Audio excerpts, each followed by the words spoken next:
ఉపనిషదవాణి. అంతేకాని తస్మిన్ విశ్వసిహి అని దాని ప్రబోధం కాదు. ఏనాడైనా జీవునికి ప్రత్యక్ష ప్రేరణ జిజ్ఞాసయే కాని విశ్వాసం కాదు. చలంగారు అరణ్యాలకు పోలేదు. పోని ముక్కు కాకపోయినా కళ్ళైనా మూసుకోలేదు. జిజ్ఞాసతో తహతహలాడుతున్న నిండు హృదయంతో ఆయన తన చుట్టుపట్టులను పరికించాడు. ప్రకృతి ఒడిలో మానవుడు కనిపించాడు. అవ్యాజ మాతృవాత్సల్యాన్ని కడుపార క్రోలుతూ అతడు చీకు చింత లేక సుఖంగా ఆడుకుంటున్నాడా? లేదు. ఆయనకు అతనిలో అమాయకత్వానికి మారు మంకు, మాలిన్యం, కౌటిల్యం, కావేశం కనిపించాయి. కృత్రిమాలు, క్రూరాలు అయిన ఎన్నో ఆచారాలు, అవరోధాలు, నీతులు, నియమాలు కల్పించుకున్నట్లు కనిపించింది. సమాజాన్ని అతడు చీకాకుపరిచినట్లు, స్త్రీ పురుషుల మధ్య అర్థం లేని అగాధాలను ఏర్పరిచినట్లు, సుఖశాంతులను భంగపరుస్తున్నట్లు తోచింది. చలంగారి కవితాహృదయం ఒక్కసారి అగ్నిపర్వతమై లావా ఉమిసింది. చలం సాహిత్య ప్రపంచంలోకి ఒక్కసారి తొంగి చూస్తే స్త్రీ పుస్తకాన్ని అంకితమిస్తూ, ఒక్క నిమిషం నాకు విశ్రాంతినివ్వక మహాప్రణయ మారుత వేగం మీదను అగాధ వియోగ భారం కిందను చీల్చి నలిపి ఊపిరాడనీక నా జీవితాన్ని పాలించే స్త్రీలోకానికి నివేదితం. ఆ స్త్రీలోకం విశ్వరూపాన్ని ఆవిష్కరిస్తూ దైవమిచ్చిన భార్యలో పద్మావతి. స్త్రీలు ఎందుకు అనుకున్నా ఉంది. జీవితమంటే ఎంత ఉన్నతమైందో, గాఢమైందో పురుషుడికి తెలిసేట్టు చెప్పేందుకు.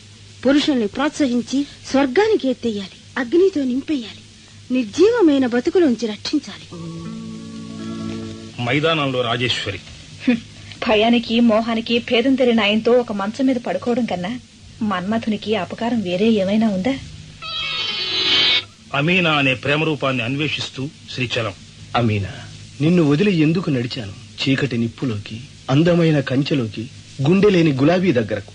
నిన్ను చేరుకోవటానికి గడ్డిబండి అడ్డం, మర్యాద కట్టుకున్న నా కాళ్లే అడ్డం, చదివి చదివి గుడ్డిపోయిన నా కళ్లే అడ్డం, సబ్బుతో కడుక్కున్న నా చేతులే అడ్డం. అరుణ గురించి చలం. అరుణ జీవితంలో ఈ దేహానికి, నా శృంగార భావాలకి ఎట్లా స్వర్గద్వారాలు తెరిచిందో అట్లాగే నా ఆత్మకి, నా ఆధ్యాత్మిక సందేహాలకి ఎప్పుడో ఏ ఆశ్రమం నుంచో స్వర్గద్వారాలు తెరుస్తుందని నా నమ్మకం. ఊర్వశి అంటే ఒక అనుభవం, శరీరం కాదు. ఈ శరీరాల కలయికతో, రక్త సంబంధంతో నా శక్తి, నా జ్ఞానం, నా స్పష్టత నీలో రావాలి. నీ ఆలింగనంలోకి అపురూప దేహలావణ్యాన్నే కాదు, గొప్ప సంస్కారాన్ని, విశాల విజ్ఞానాన్ని, ఆధ్యాత్మిక శక్తిని తీసుకుంటున్నావు. నీ సమక్షానికి నగ్నంగా రమ్మని నీ ఆజ్ఞ. ఎంత కఠినుడివి, ఎంత ఆశపడ్డాను. గర్వంగా నీ ముందు నా ఆడంబరాల్ని చూపుకోవాలని, నా అందంతో, నా ఐశ్వర్య విభవంతో నీ కళ్ళు చెదరగొట్టి ఆకర్షించాలని. నగ్నంగా నీ ముందు నిలబడితే నేనేం గుర్తు నీకు? చలం ఈనాటి సాంఘిక వ్యవస్థను ఎదుర్కొంటూ స్వేచ్ఛని ప్రతిపాదిస్తూ చేసిన తిరుగుబాటు.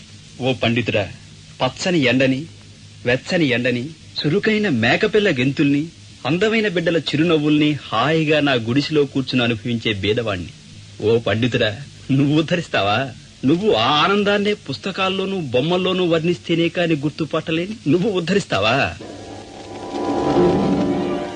మతాన్ని గురించి, నీతిని గురించి మాట్లాడే మనుషుల్ని ఏమాత్రమూ నమ్మవద్దు. వాళ్ళ దగ్గర నీతి, మతము ఏమాత్రమూ లేవని హెచ్చరిస్తున్నాను. స్వేచ్ఛని కావాలనే మనుషుల్ని, పుస్తకాల్ని ఒప్పుకొని వాళ్ళందరూ దుర్మార్గులు, బానిసలు, దొంగలు. సందేహం ఏమాత్రమూ లేదు. తెల్లారి లేస్తే పప్పు, పిడకలు, మళ్ళు, చీదరలు, అలుకులు, అధికారాలు, మూలుగులు, మురుకులు ఇవన్నీ వదిలి సూర్యోదయాన్ని చూసి నవ్వే మనోవ్యవధి, సంతోషం, ఉత్సాహం ఎప్పుడు కలుగుతుంది ఆడవాళ్లకి? పాతివృత్యము అనేరిచి లాభం లేదు. ఈనాడు ఆ పాత వేదాంతాన్ని అణగదొక్కి మాది కాదని తోసేసి ఈశ్వరుడు, కర్మ, నీతి, మోక్షం, పునర్జన్మల ఈ అభిప్రాయాన్ని మరిపిస్తే గాని ఇండియా ముందుకు సాగదు. ఈ తీరున సాగిన చలంగారి భావాలకు ఆనాడు ఆంధ్రలోకం ఉద్విగ్నత పొందింది. సనాతన సంప్రదాయం చిదరించుకున్నది. నైష్ఠిక పత్రికలో ఆయన రచనలను బహిష్కరించాయి. మౌలిక సమస్యలను విడనాడి అముఖ్యమైన స్త్రీ పురుష సంబంధాలకు లేనిపోని ప్రాముఖ్యం ఇస్తున్నాడని విప్లవవాదులు చిన్నచూపు చూచారు. యౌవన రాజ్యాభిషిక్తులు తమ స్వేచ్ఛాధ్వజం అవ్యాహతమై ప్రప్రథమంగా ఎగురుతున్నందుకు పరవళ్లు తొక్కారు. చలంగారి జిజ్ఞాసాయాత్ర ఈ తిరస్కార పురస్కారాలను లక్ష్యపెట్టక అప్రతిహతంగా సాగింది. వారు భగవాన్ రమణ మహర్షి అంతేవాసులు అయ్యారు. నాటి నుంచి వారి రచనలు శరపరంపరలుగా కాక సంఖ్యావిధేయాలు అయ్యాయి. అంతేకాదు, తొల్లిటి బహిర్ముఖత్వం తగ్గి అంతర్ముఖత్వం పెరిగింది. మళ్లీ ఆయన రచనలను గుర్చి పెద్ద సంచలనం ఏర్పడింది. ఆయన రచనల వైశిష్ట్యం ఏమిటి? సనాతన సంప్రదాయ తత్పరులైన డాక్టర్ విశ్వనాథ్ సత్యనారాయణ గారు అంటున్నారు, ఆయన రచయిత, ఆయన వచన రచన, ఆయన కొన్ని విషయాలు చూస్తే నాకు చిన్నప్పటి నుంచి ఆయన అంటే ఒకనొక మంచి అభిప్రాయం ఉండేది. లోకంలో చెప్పుకోవటం ఈ లింగ విభేదాన్ని గురించి చాలా భారం బట్టగా రాస్తాడు. ఆయన ఒక్కటి మాత్రం ఆయన్ని గురించి నాకు గట్టిగా తోచింది.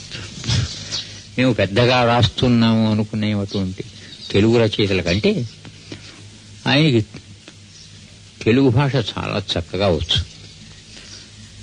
తెలుగు నుడికారం చాలా బాగుంటుంది. ఆయన చిన్న చిన్న వాక్యాలు కొన్ని రాసి ఎంతో హృదయానికి సూటిగా వ్రాయగలిగిన శక్తి ఆయనకి తెలుగులో ఉన్నది అనే విషయం నాకు ఒక నిర్ధారణ అయింది. ఆయన తెలుగు చదువుతుంటే చదివిస్తుంది తప్ప వెనక్కి లాగదు. మరి ఆయన నావెల్స్ లో అక్కడక్కడ వర్ణనలు ఉంటాయి. ఇప్పుడు తర్వాత ఏమో కానీ ఆ మొదటి రోజుల్లో రాసిన గ్రంథాల్లో మాత్రం ఓ సాయంకాలం, ఓ పొద్దుటిపూట, ఇవో కొన్ని మేఘాలు పట్టడం, ఇలాంటి వాటి గురించి ఆయన ఎంగిలి మాటలు ఎప్పుడు మాట్లాడడం, ఎంగిలి పోలికలు ఎప్పుడు తీసుకురాడు.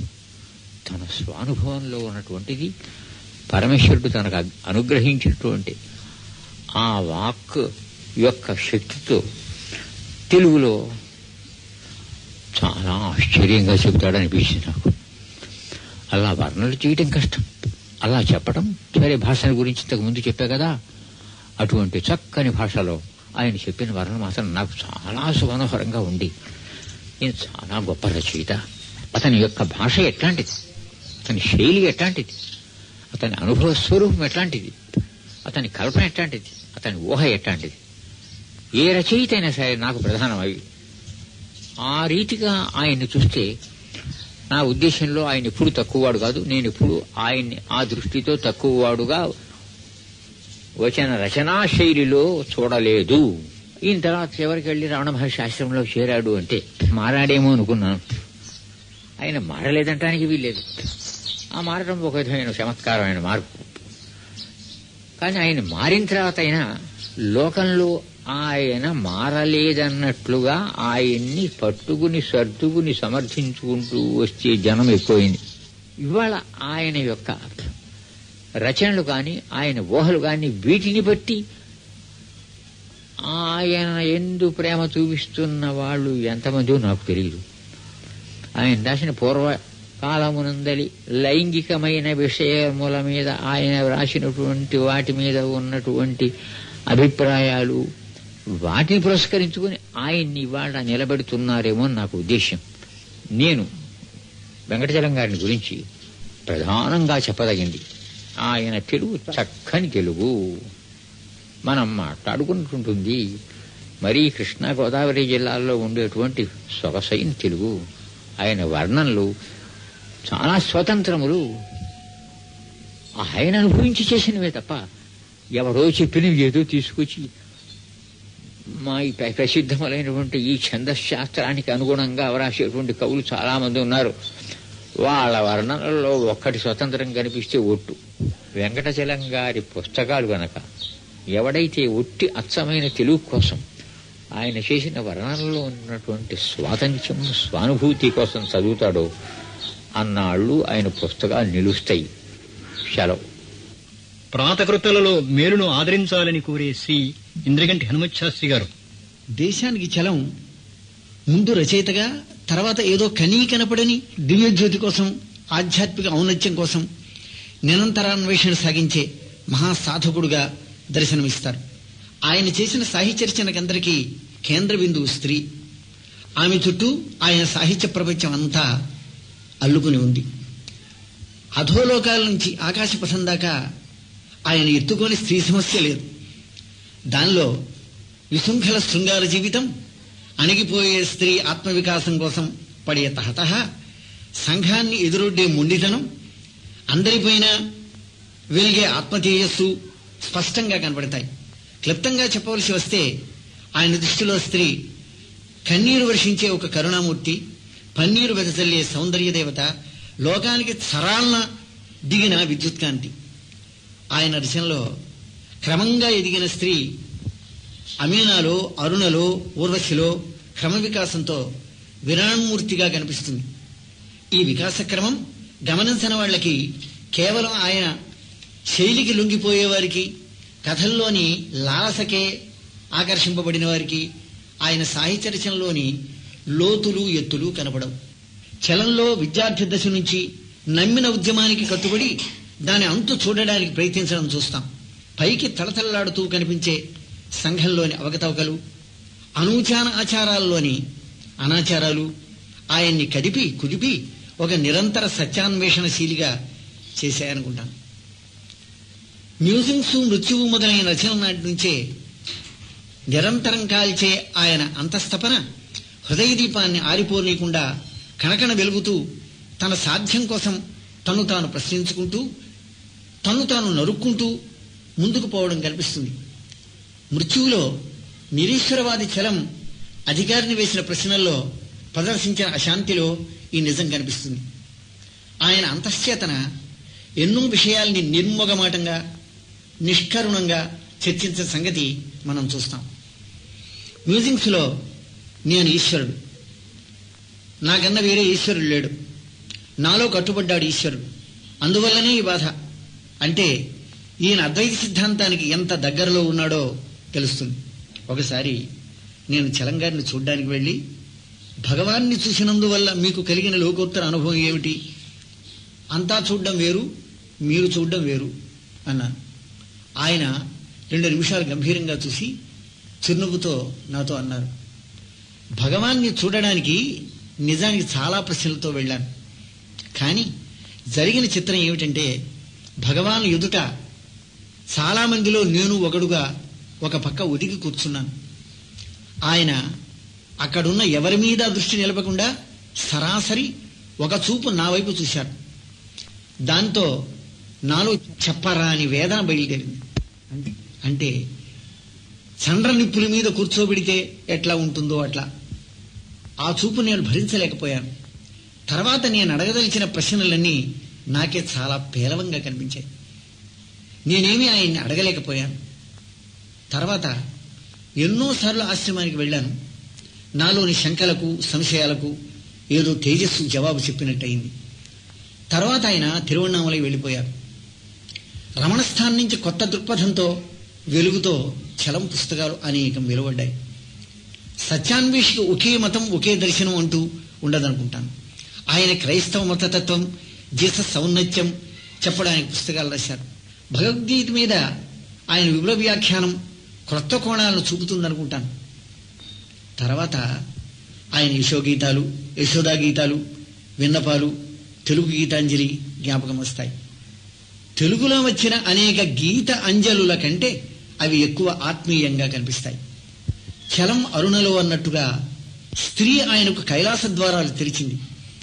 ఆయన అనంత సాధనలో సిద్ధి అయిన ఒకే ఒక అరుణామ తేజస్సు అరుణాం కరుణాతరంగితాక్షిం అన్నట్టు దర్శనమిచ్చిందో, ఇవ్వడానికి సిద్ధంగా ఉందో అని నా విశ్వాసం.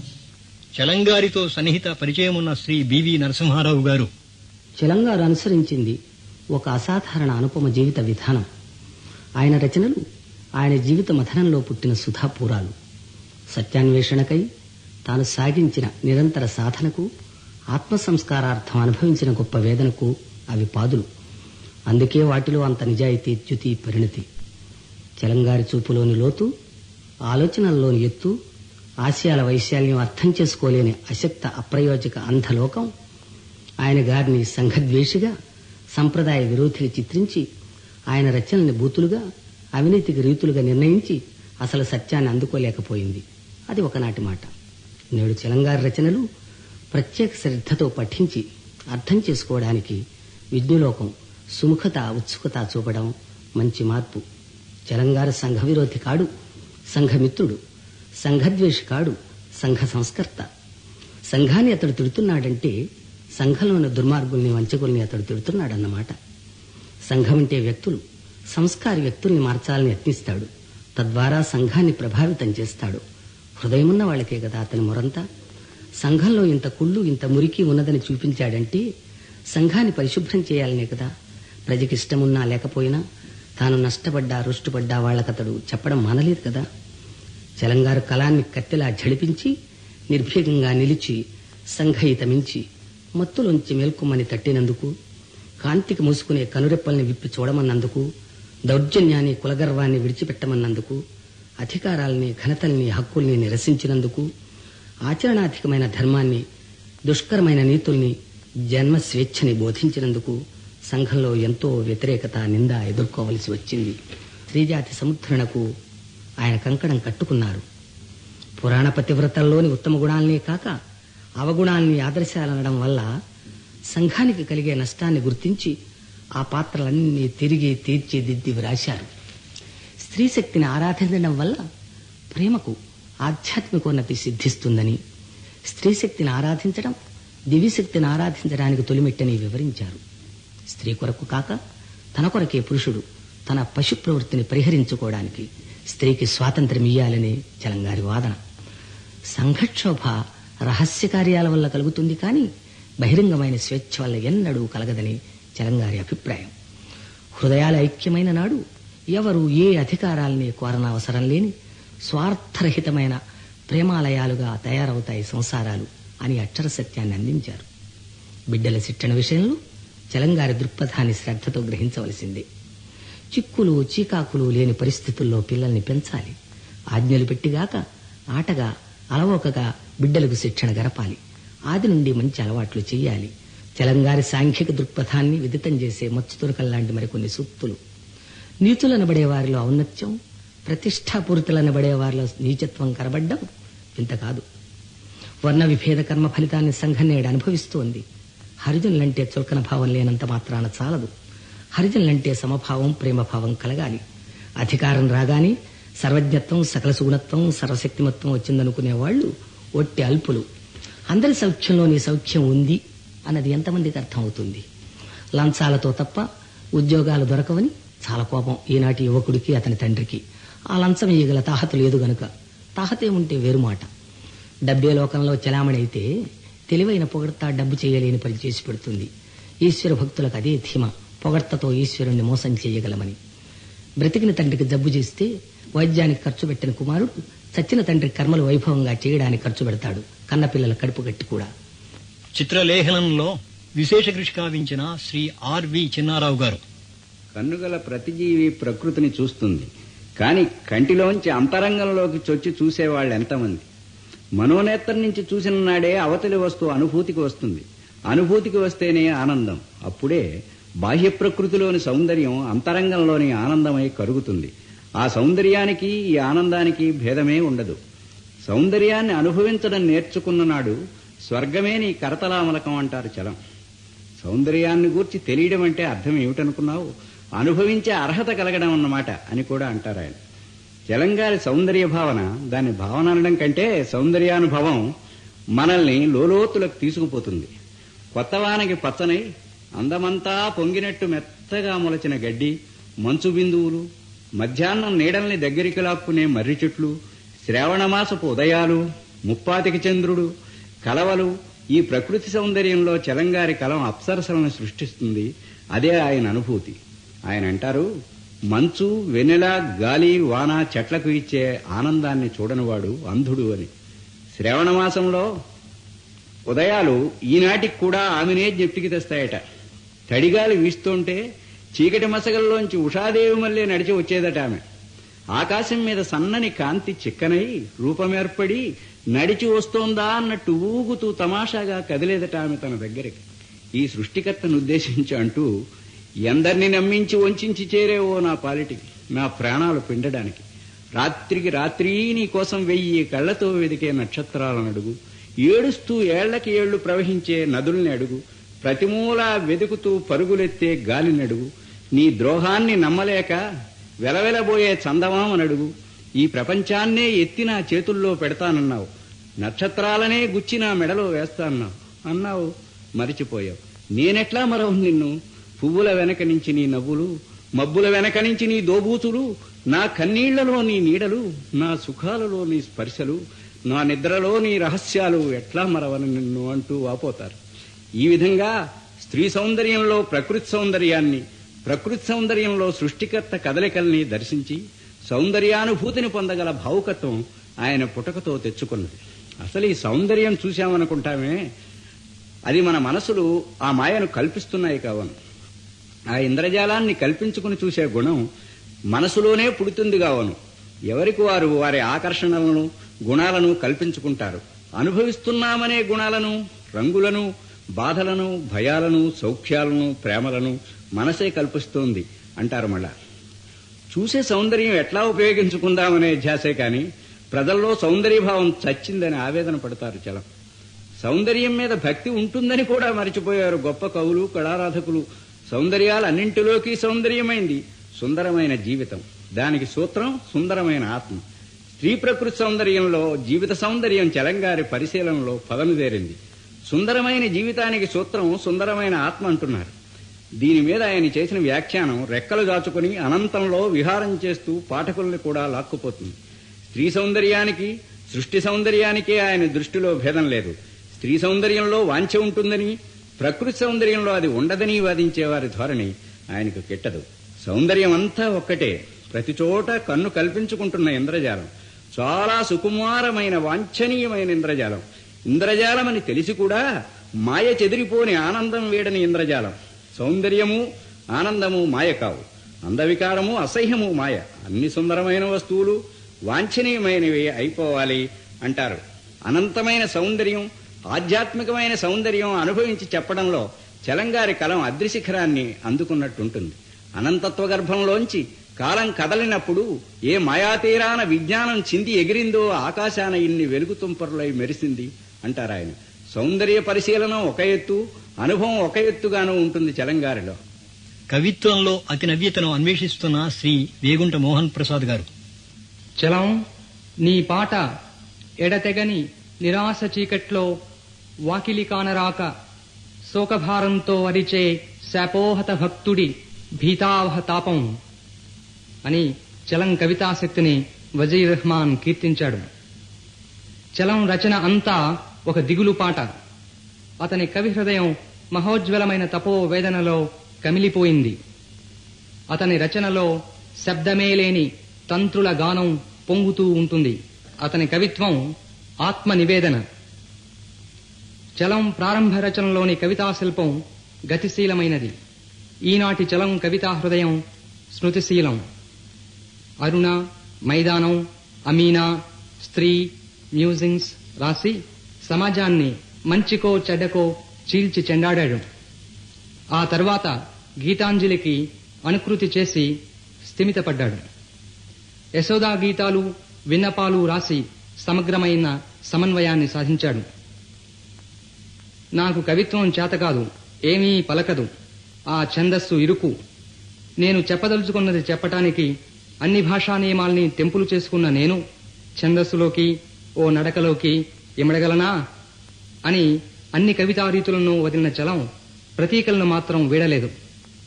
గొప్ప ప్రతిమావాది చలం, పద ఐంద్రజాలికుడు, గొప్ప శబ్ద చిత్రకారుడు. చలం వాడిన ప్రతీకలు బౌద్ధమైనవి కావు, అనుభవంలోంచి వచ్చినవే అవి. మూగజీవిగా ఉండే మానవుని దీనవేదన ఆయన కవితా వస్తువు. చలం కాన్షియస్ ఆర్టిస్టు కాడు. అతని రచనలో కవితా శిల్పం ఒక 4th డైమెన్షన్. తన జీవిత ప్రారంభం నుంచి ఈనాటి వరకు సత్యాన్వేషణలో తాను పొందిన సంఘర్షణని, దాని పర్యవసానాన్ని సుధా అనే కావ్యంలో పరిపూర్ణంగా చిత్రించాడు. అతని యశోదా గీతాలు చదువుతున్నప్పుడు అతి ప్రాకృతికమైన ఆత్మను చేతితో ముట్టుకున్నట్టు అనుభూతి చెందుతాం. అతని గీతాలు తాళ్లపాక అన్నమాచార్యులు రాసిన వినపాల్లాగా ఉంటాయి.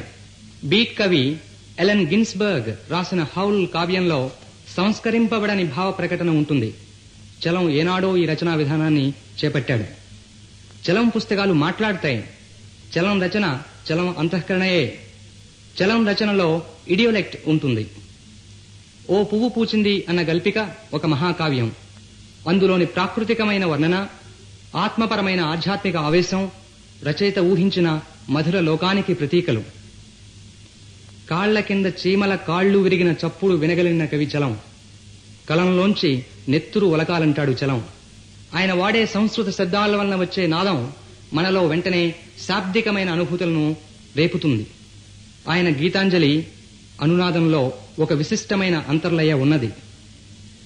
బిగిసిందా తలుపు నీకు రాదా అని తన ఉద్విగ్న హృదయానుభూతికి భౌతిక రూపకల్పన చేస్తాడు. ఇది యశోద గీతాలలో ప్రతీకల ద్వారా చేసే అంతరార్థాన్ని స్ఫురింపజేసే మార్గం. ఆయన కవితలోని మమత, మానవత, అన్వేషణ, తపన, జ్వలన ఇవే ఆయన కవితా శిల్ప రామణీయకాలు. జిబ్రాన్, టాగోర్ల వలె ఇప్పుడు స్మృతిశీలమైన రచనాయోగంలో ఉన్నాడు చలం అచలంగా. స్త్రీ స్వాతంత్ర్యం ప్రచారిస్తున్న నవలా రచయిత్రి శ్రీమతి ముప్పాళ్ల రంగనాయకమ్మ గారు. స్త్రీకి కూడా శరీరం ఉంది, దానికి వ్యాయామం ఇవ్వాలి. ఆమెకి మెదడు ఉంది, దానికి జ్ఞానం ఇవ్వాలి. ఆమెకి హృదయం ఉంది, దానికి అనుభవం ఇవ్వాలి అనే సంగతి గుర్తించిన ఈ దేశానికి నేను రాసిన సంగతులు అర్థమవుతాయా అని సందేహించాడు చలం 40 ఏళ్ల కిందట. ఈనాటికి చలం రచనల మీద పరస్పర విరుద్ధమైన అభిప్రాయాలున్నాయి మేధావుల్లో కూడా. చలం ఈ సంఘనీతిని, మత ధర్మాల్ని, సంసార సంబంధాల్ని సమూలనాశనం కోరే పట్టుదలతో, ఎక్కడా రాజీ లేని దృఢ విశ్వాసంతో మహా తీవ్రంగా తర్కించి విమర్శించి హేళన చేశాడు.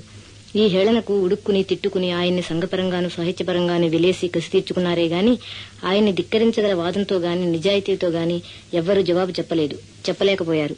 కారణం ఆయన ప్రశ్నలు, విమర్శలు నగ్న సత్యాలు గనుక. చలం తన సొంత బాధకో సొంత ప్రయోజనానికో రాసుకోలేదు.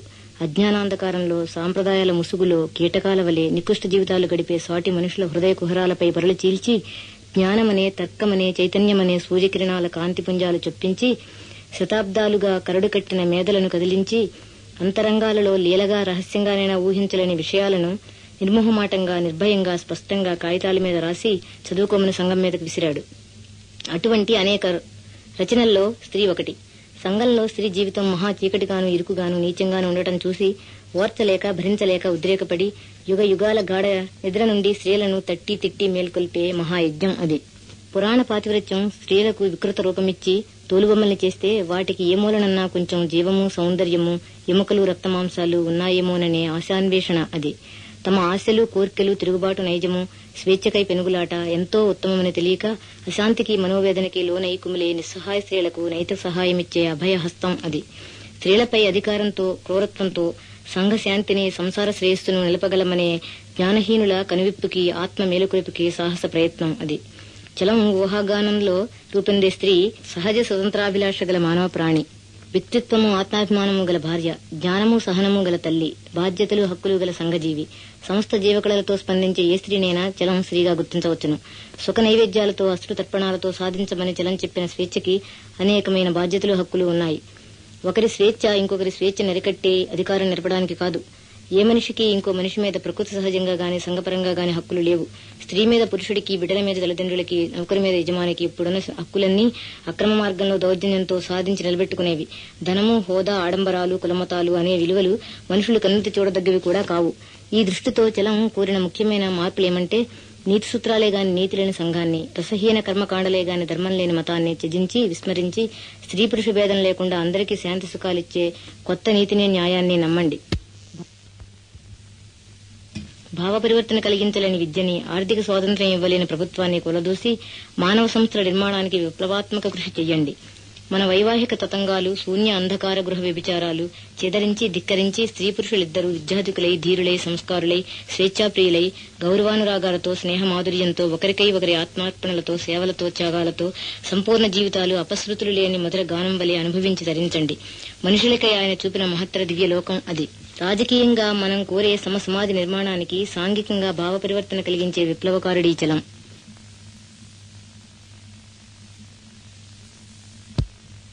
సమాజంలోని ప్రాచీనత అంతా పోయి సమసమాజం ఏర్పడాలని కోరుతున్న శ్రీశ్రీ చాలా మంది అనుకుంటారు చలంగారు లోకాన్ని నిరాకరించారని, వారి ఆలోచనలు ఇప్పుడు ఐహికానికి గాక ఆముష్మికానికి అంకితమైనాయి అని. మొదటి సంగతి, ఆయన లోకాన్ని నిరాకరించలేదు. ఈ లోకంలోనే, ఈ లోకంతోనే ఉన్నారు.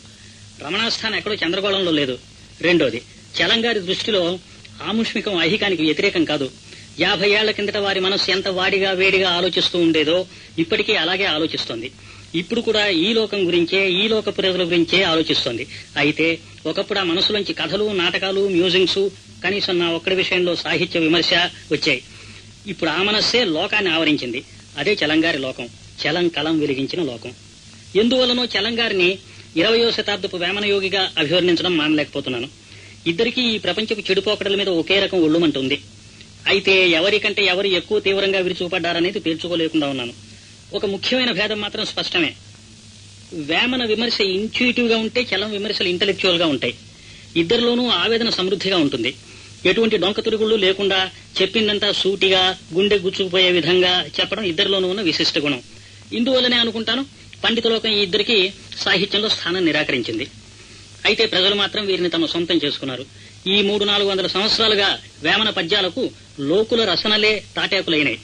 చలంగారు కొత్తగా కథలు రాస్తున్న తొలి రోజుల్లో మర్యాదస్తుల పత్రికలేవి వాటిని ప్రచురించడం లేదు. ఆ రోజుల్లో వేళ్ల మీద లెక్క పెట్టగలిగిన పాటి పత్రికలు మాత్రమే ఉండేవి. అది వేరే విషయం.